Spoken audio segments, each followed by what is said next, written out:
ভারতের এই রাজ্য, যেখানে ভারতের সর্বপ্রথম আন্ডারগ্রাউন্ড মেট্রো রেল তৈরি হয়েছিল। ইলেকশনের টাইমে সব থেকে বেশি চর্চায় থাকে এই রাজ্য।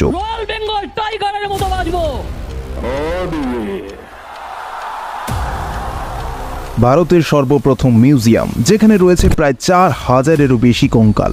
ভারতের সর্বপ্রথম ফুটবল ক্লাব, ভিক্টোরিয়া মেমোরিয়াল হল, ইন্ডিয়ার সব থেকে বড় লাইব্রেরি।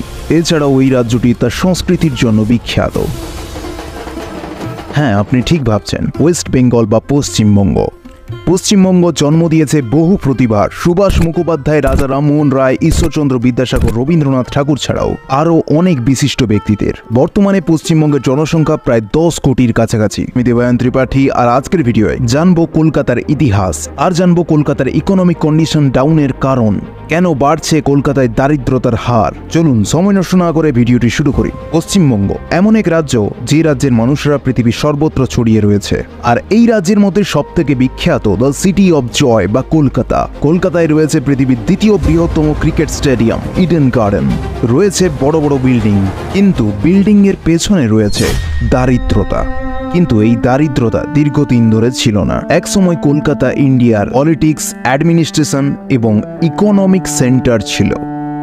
সময়টা 30th সেঞ্চুরি থেকে 80th সেঞ্চুরি। পুরো বাংলা যখন মুঘল শাসনাধীন, তখন বাংলায় ছিল ভারতের সব থেকে বেশি জিডিপি। অর্থাৎ এতটাই জিডিপি যা পুরো ওয়ার্ল্ডের 12% কন্ট্রিবিউট করত। এত পরিমাণ টাকা আসতো ট্রেড এবং এক্সপোর্টের দ্বারা। তুলো, স্টক পেপার, এছাড়াও বিভিন্ন এগ্রিকালচারের বস্তু এক্সপোর্ট হতো। চাল, আখ, চা, জব, ভুট্টা, পাট হাই অ্যামাউন্টে তৈরি হতো, যা বাংলার ইকোনমিক গ্রোথকে অনেকটাই বাড়িয়ে দিয়েছিল। এরপর এলো ব্রিটিশ শাসন। ব্রিটিশরা কলকাতাকে তৈরি করে ভারতের রাজধানী। এর কারণ ছিল ভালো কাঁচামালের যোগান। কলকাতার বন্দর হয়ে ওঠে পৃথিবীর বৃহত্তম এবং ব্যস্ততম বন্দর। কাঁচা মালগুলিকে কলকাতা থেকে ব্রিটেনে পাঠানো হয়, ফলে কলকাতার অর্থনৈতিক ব্যবস্থা ভেঙে পড়ে। তৈরি করা হয় রেলপথ, ব্রিজ, কারখানা এবং আরও অনেক কিছু কনস্ট্রাকশন। সমস্ত কাজ করা হয়েছিল ইন্ডিয়ার জন্য নয়, বরং কাঁচা মালগুলি বন্দরে দ্রুত পাঠানোর জন্য। এরপর 1947 সালে ভারত স্বাধীন হয়। ইংরেজদের তৈরি করে যাওয়া কারখানা, ব্রিজ, বিল্ডিং, রেলপথকে ব্যবহার করতে থাকে ভারতীয়রা। এখনও হাওড়া ব্রিজ সঠিকভাবে সার্ভিস দিয়ে চলেছে। মুঘল শাসনাধীন জগৎ শেঠ, যিনি বিখ্যাত ছিলেন তার অফুরন্ত টাকার কারণে। তার কাছে এত টাকা ছিল যে তিনি গোটা ব্রিটেনকে কিনে নিতে পারতেন। কিন্তু যখন ব্রিটিশ শাসন শুরু হলো, তার টাকার পুরোটাই চলে যায় ব্রিটেনে। 1990 সালের দিকে ভারতের ইকোনমি আরও ভেঙে পড়ে। এর প্রধান কারণ ছিল গভর্নমেন্ট খুব কম টাকা দিত কোম্পানিগুলিকে। কারণ চায়না এবং পাকিস্তানের সাথে যুদ্ধে ভারতের অর্থনীতি অনেকটাই ক্ষতিগ্রস্ত হয়েছিল।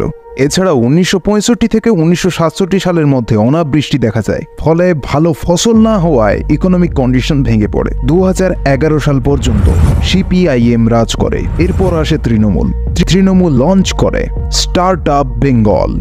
এর মূল লক্ষ্য ছিল ছোট ছোট প্রাইভেট সেক্টরে কাজ করা লোকেদের একত্রিত করা হবে আর তাদের ফান্ড প্রদান করা হবে। দেখতে দেখতে পশ্চিমবঙ্গ কিছুটা রিকভার করেছে। দেখতে গেলে পশ্চিমবঙ্গ পাঞ্জাব এবং রাজস্থানের পর বিগেস্ট জিডিপি হোল্ড করে। পশ্চিমবঙ্গে দারিদ্রতার হার হলো 14%-এর কাছাকাছি। আর গোটা ভারতের দেখলে 23% মানুষ দারিদ্রতার শিকার। বিভিন্ন ফ্যাক্টরের ওপর ভিত্তি করে জিডিপি রেট বাড়তে পারে। এতে রাজ্যের ভৌগোলিক অবস্থান খুবই গুরুত্বপূর্ণ। যাই হোক, আজকের জন্য এইটুকুই। দেখা হচ্ছে পরের ভিডিওয়।